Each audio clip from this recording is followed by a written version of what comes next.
Obviously excited to be here as a college baseball coach. This is where you want to be at this time of year. Very proud of the team, especially coming through the losers bracket after a tough loss on Monday night to, again, one of the best teams that I've seen in recent time in Wake Forest, particularly on the pitching side of things. Really good week that we put together to get back to this point. And now it's about moving forward. One of the players to feel good about what they accomplished last night, and something we've talked about all year is mastering moving forward, moving on to the next step, whether that's through success or adversity. They've shown a lot of maturity in doing that throughout the year, and I expect us to do that moving into tomorrow night. Okay, we'll go ahead and start. Rob, here, Coke. Koki Riley with The Advertiser. How much is your experience of just being here at this level with the College World Series final and the national championship on the line, how much does that help you prepare this team? Yeah, I think there's benefit to it. It's just like, with the players, something I tell them all the time, the best coach they're ever going to have in their life is playing time. And when you get here and get to experience, playing, 8 games in one World Series back in 2016, that definitely helps. You know what to expect. You know where the pitfalls are, things that I try to take a notebook with me everywhere when I'm doing everything. And being in Omaha, you certainly want to do that. And it's been helpful, and reflected a little bit on that last night. And then, more so of how do you transition from the bracket, to the championship series. And we had a good plan for that coming in, and excited to get into that phase of it now. Okay, Leah. Leah Van, The Advocate. Looking at the talent across this matchup alone and the matchup we saw last night, multiple first, second round draft picks, what do you think has enabled college baseball to feature this kind of talent over the years? Yeah, I think the development platforms, that places like LSU have that can feed the player's dream of becoming a major league player. When you look at, nutrition, strength and conditioning, mental coaches, some of the best coaches in baseball, not college baseball, in baseball, are a part of these programs that have been playing in the College World Series. So it's a real opportunity, for the players to accelerate, achieving their dream of becoming a major league player someday and get to play in an environment like this, which is second to none. You won't experience anything like this unless you're one of the very few that get to play in a Major League World Series. Glenn? Oh, Jacques. Jacques, WABTV. Coach, can you speak to what a great player and star Trey Morgan is, the electricity he brings offensively, defensively? All the kids are screaming his name for autographs wherever he walks here. What's it like to just observe all that? Yeah, if I gave you a full answer, we might be here all day. I think, as I've said before throughout the year, and rightfully so, he is one of the best competitors that I've ever coached. And just his will to win, his will to succeed, come through for our team when we need him the most is really next level. And I think it starts there. Great parents, was raised incredibly well. I think the maturation process, if you will, that I've seen is he's become a leader on our team. And, getting to spend, these 2 years with him, it's been really fun to see that evolution and hear him speak here in Omaha about his teammates and what we're trying to do and how we're trying to do it. And in terms of the play, nobody embodies that better than Trey. And on top of that, he's a phenomenal baseball player. Very rarely do you put that competitive character with the hand-eye coordination, the two-strike hitting ability, the defensive versatility, all of those things. And, shortly after we're done, a professional team is going to be very happy to have Trey Morgan. Glenn. Glenn Wesco, 247. Coach O'Sullivan was just talking about how different it is to set up a team for an SEC schedule, and then when you get out here, it's a little bit different in terms of how you manufacture runs and stuff. Can you just talk about that element in terms of how you guys have maybe had to shift the way you play offense in this tournament? Yeah, I think I have a good perspective about that. Coming from the West and the Pac-12, I mean, it's bigger fields. That's a different style of play. Most of the parks in the SEC are launching pads, for lack of a better word. This is not here. And, when we talk about building offense, early on, very early on in the fall, we want to be able to win any type of game. Pitchers duel like last night, 1-run game, slugfest, winds blowing out, small park, big field, doesn't matter. And to have a skill set to be able to do that, and there's some hallmarks in that skill set that travel, if you will, without sounding too football coachish, that things that we've done well all year long have helped us score some runs here, but there's a different nature to it, especially in the games that we've played with the wind blowing straight in, the size of the field, the quality of the pitching. And again, I think it's unique and probably appropriate that, our last 3 opponents, in my opinion, on this year's schedule will be 3 of the best pitching staffs in college baseball. Ooh. We'll go here with Jason there. Yeah. Jason Patterson, Island CWS. Coach, without tipping your hand too much or giving away state secrets, what's in the notebook? What have you discovered from 16? What'd you learn from your side of the bracket this time that you feel like puts you in a position to be successful? Yeah, I think, having a plan for everything just coming into the tournament. And, whether you win game 1, lose game 1, win the first 2, lose one of the first 2, and you can't get too far down the road. And that's probably the thing that helped us the most, I would say, over the last few days. I think if you lose your plan, this is over quickly. And I think that's probably the thing I'm the most proud of the last couple of days. I thought we were not on it in the first inning of Wednesday's game.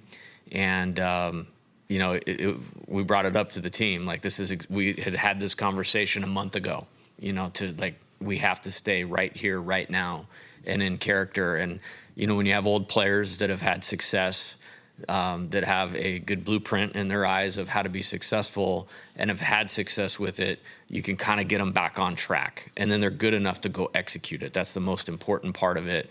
And then staying right there right now. And, last night was special. That was a special game for all of the country to watch. And it was a big win for our program. And I wanted our players to feel that, because if you don't, you lose sight of why you're doing this. And then there becomes an expiration date on that, and then master the art of moving forward. And when you're going to play 7 or 8 games here like we are, you have to be able to do that. Okay, we'll go with Mike here. Coach Mike Patterson, Omaha World Herald. Just talk about the 2 different dynamics. LSU, perhaps the team with the momentum heading into the final, compared to Florida, the team that's probably a little more well-rested. Yeah, I say this all the time. In baseball is very unique. I think it's different than basketball and football. I think talent wins out in basketball and football more often. In baseball, it's not always the team with the best players. It's the team that plays the best that day. And as hard as it may seem to get anybody's head around, it's about tomorrow. Tomorrow is the only thing that matters tomorrow. And there's advantages to both. Maybe you talk about rhythm, you talk about routine, you talk about confidence. Well, both teams are going to play with a ton of confidence, as they should, with the rosters. And I think it's awesome, when you look at Selection Day, and, I'm a very stay-in-the-moment type guy, which my Baton Rouge media friends will tell you. But you look at the bracket, and you look who's on the other side, and it's like, yeah, like this is not a surprise to me that who we're playing. We'll go with Ryan here. We're going to run out of time, guys. Ryan McGee, ESPN. Jay, back in February, you and I talked about the challenge of transitioning this new age of transfers coming in. Doesn't seem to have been a problem. Certainly wasn't last night. What's the secret sauce for taking guys from other programs and plugging them in with guys that have been here, since they got out of high school? Yeah, it's a good question, and it's fit. Yeah, we're not for everybody. You know what I mean? Florida's probably not for everybody either. I think building team, you have to be really intentional about building team. And we have a great freshman class as well. There's guys that haven't seen a lot of time here that are the future stars of our program. When I think about Brady Neal, who's been hurt, Paxton Kling, Jared Jones, I mean, they've all contributed to this team's success and will be the headliners of next year's group. We got here in large part because of Gavin Guidry and Griffin Herring. I mean, I had a meeting with those guys in January and February, like, you're going to have to spearhead this thing going forward. The reality of it, when you look at the SEC West and the SEC East, you cannot win without age, experience, and all those types of things. I mean, I think I know who the 3 players were up here for Florida. Those are grown men. I mean, this is not a little boys league, and you have to have some age and experience underneath you. Okay, let's go Kevin here. Yeah, Kevin Brockway, Gainesville Sun. Coach, having to play the 4 games in 4 days, obviously the pitching was really, worked pretty hard. I'm curious about how you feel, how welcome is a day off, first of all, and then how you feel about your pitching setting up, given the number of arms you had to use to get through this.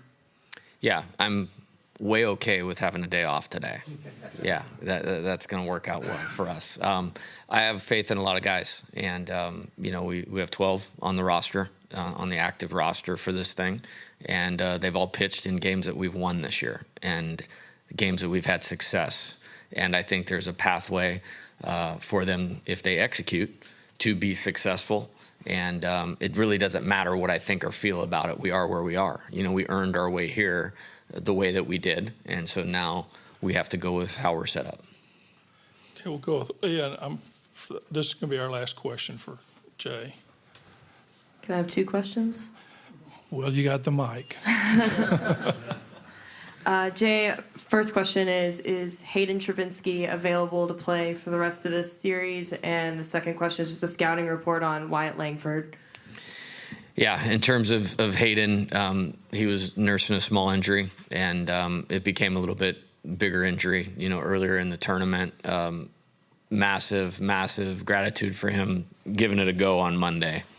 He did the best he could with where he was at, and this time of year, that's the way that it has to be. He was not available to play on Tuesday. Might have been available to pinch hit on Wednesday. We had some progress yesterday, but we got a little ways to go to know where we're going to stand with what he will be or won't be available for going into the weekend. Wyatt Langford, great player. I mean, I don't know how much else to say it. I mean, somebody's going to pay him a lot of money, as they should. And I think, like Dylan, like Paul, and a couple other guys on their roster, it'll be a short arc in terms of minor league baseball to the big leagues. He's a very well-built player. Jay, you can stay up here if you want to listen to what the players say again. Hey. Or I can excuse you. They're a lot more interesting than I am, so stay with them. It's not according to these guys. Get a good lift in? Yeah. Nice.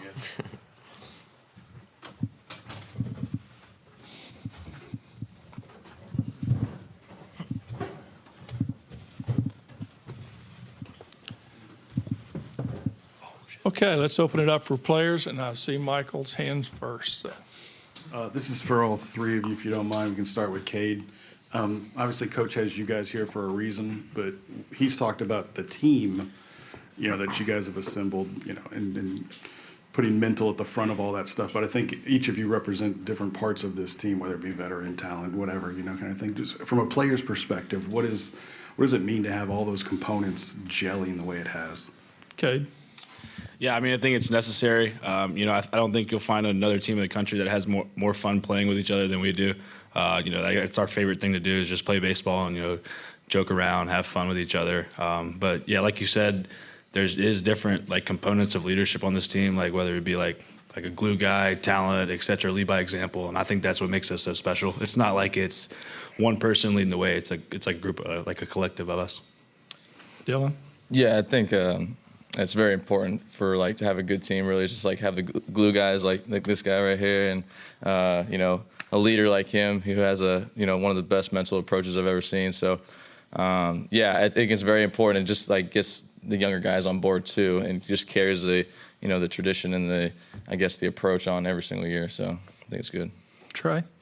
I think the most important trait we have as a team is the confidence that we have in each other. We believe that every guy in that dugout, every guy on the field is going to get the job done whenever their name's called upon.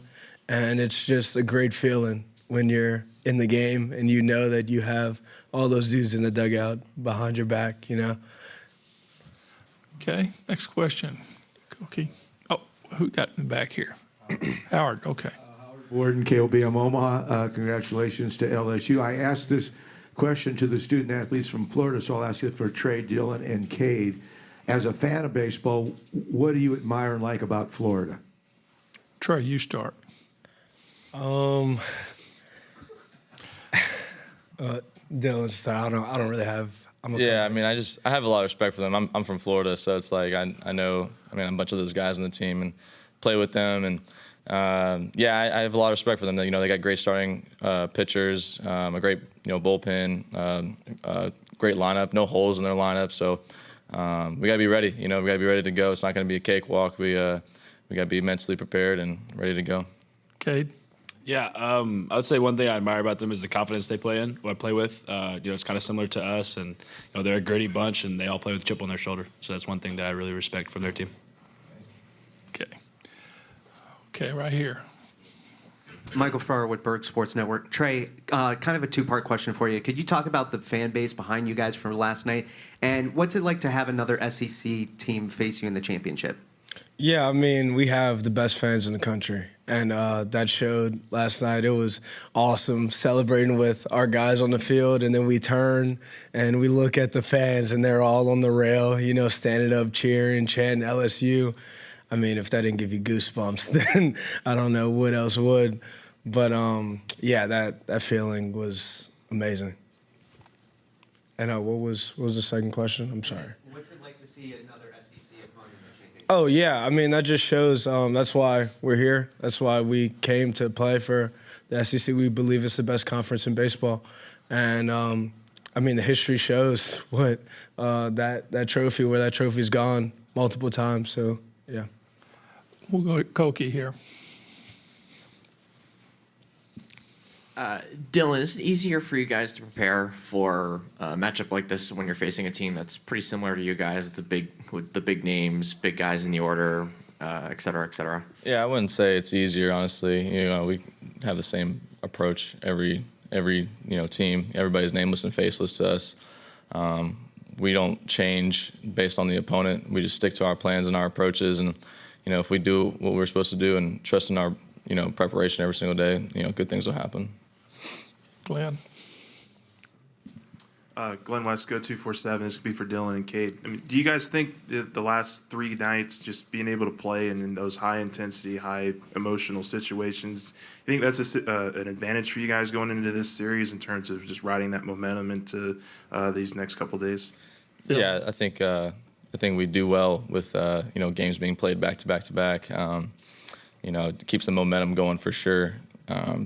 It just keeps the gas on the pedal to the metal, the little saying. But we just keep going. Really, keep the momentum going. Keep it going for this weekend. Okay. Yeah, I mean, I would say when you play in these high intensity environments, you're battle tested, and throughout the course of a season, we've played in different types of games, whether it be 1-on games, 2, 3, et cetera, blowouts. So, I mean, we kind of know every situation, know how to react to every situation, and, nothing's going to catch us off guard. So I think that's one thing that's good for us. We just got to play our game. Okay. Let's go with Clinton over here.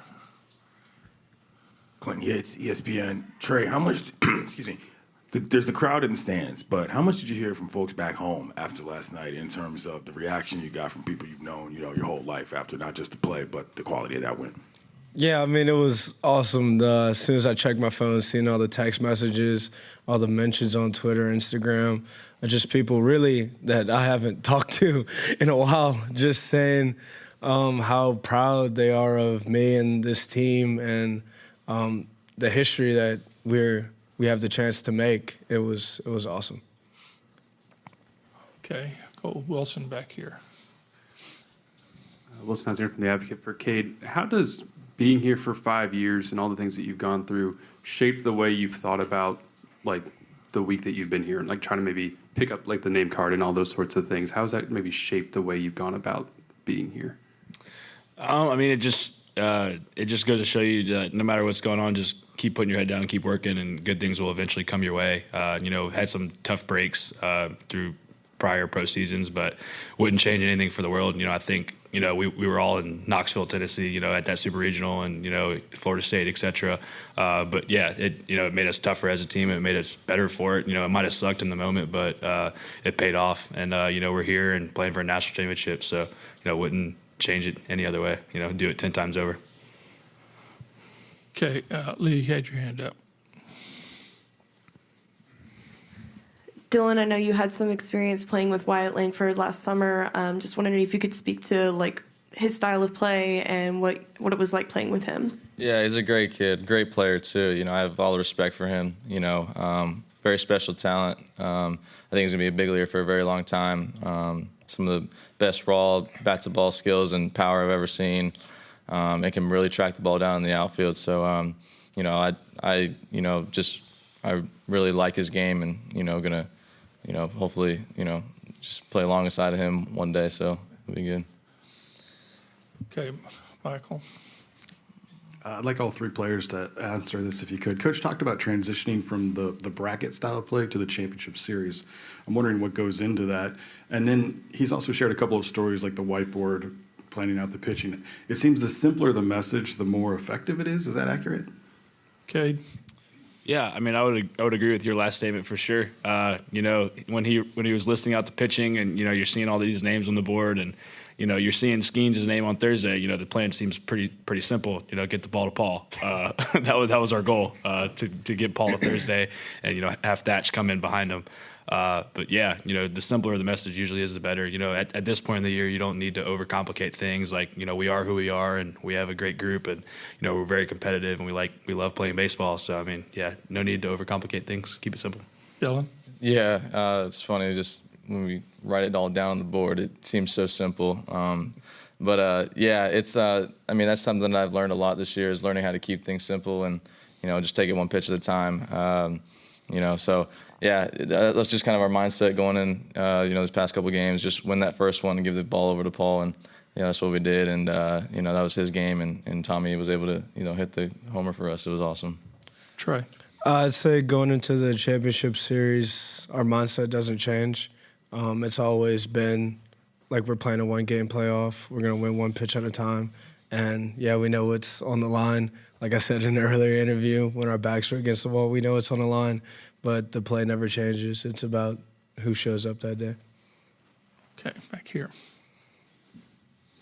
Miguel Paredes Reyes, LSU Tiger TV. Trey, it seems like your dad has gotten more media attention than you have so far in the tournament. Can you kind of speak on your family's support and how that's contributed to your success? Yeah, I mean, they're my biggest supporters, and my dad's very outgoing. I kind of didn't get that trait as much as he has it, but I mean, that just shows how much confidence and faith that they have in me. And I mean, without my parents and my family, this would all be a dream, From growing up in New Orleans, this really doesn't seem real, And I'm glad that I'm here to show kids growing up in New Orleans that this is a reality. Like, this could happen, and it's all a credit to them. Okay, we had Jacques over here. Jacques Doucet, WAP-TV in Baton Rouge. To Dylan and Trey, you guys came in together, and it's kind of been Dylan and Trey and Dylan through these 3 years. Can you speak to your friendship and how far you've come since that super regional at Tennessee, your first year? How much have you guys matured to be in this spot? Dylan. Yeah, I mean, we both grown tremendously. I mean, it's because of this guy right here, really, I mean, we wouldn't be the people we are today or players without him. And, it's just we now know what it takes to, get there and, what it takes to lose those games. And, it just makes us better. And now we're here. We're ready to go. And, we got 2 games to win. So, give our best shot. Trey? Yeah, I mean, these past 3 years playing with this guy, he's made me such a better player. He gave me a credit about my mental game earlier in this interview, and without him, it would be way worse. He showed me how to control my emotions, how to not get too high or not get too low, so I appreciate him for it, and we're the best of friends. Okay, one last question. We'll go to Leah here. Cade, just talking to players throughout the season, it seems like you kind of took all the transfers under your wing, and you and Gavin Dugas were kind of helping them buy into this team and really feel like a part of this team. What went into that? I mean, yeah, you look around the room and, you see the talent. I mean, you got two guys up here that are going to play in the big leagues for 15 plus years if they choose to. But we knew we were going to have a great team, but, it's not about how good your team is. It's about your chemistry. And that's really what it comes down to at the end of the day, is how much you're going to, how much you love each other, how much you're going to want to play for each other. It's a team game. You can't just rely on one person. So we knew that going in, and just hanging out in the fall, doing team building stuff with Coach Jay and a bunch of our mental coaches and stuff like that, and just trying to be brothers. And I think that's what it comes down to. And that's one thing that we pride ourselves on. Like, we're a group of brothers. Guys, thank you. Good luck tomorrow. Thank you. All weekend. Yes, sir. Weather's changing, I hear it.